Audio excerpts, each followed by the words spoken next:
Ang alamat ng ilang-ilang. Sa bayan ng Tayabas ang pinakamagandang dalaga ay nagngangalang Ilang. Maraming mayayamang binata ang nanliligaw sa kanya. Ngunit ang kanyang nagugustuhan ay si Edo. Isang mahirap na magsasaka. Nagalit ang magulang ni Ilang. Ang gusto nilang mapang-asawa ni Ilang ay isang mayamang lalaki. Pinagbawalan nila si Ilang na makipagkitang muli kay Edo. Ngunit lihim pa rin nagtatagpo sina Edo at Ilang. Nagkikita sila sa tabing ilog sa tuwing naglalaban ng mga damit si Ilang. At laging nagsusumpaan na magmamahalan habang buhay kahit ano pa ang mangyari. Lahat ng mayayamang manliligaw ay hindi pinapansin ni Ilang kung kaya't naghihinagpis ang kanyang mga magulang. Minsan ay sinubukan siya ng kanyang ama at nahuli niya itong nakikipagkita kay Edo sa tabing ilog. Iyon na ang huling pagkikita ni na Ilang at Edo.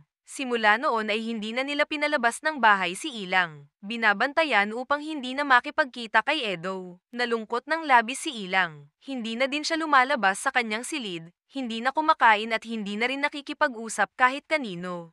Unti-unting nanghina si Ilang hanggang magkasakit at tuluyang namatay.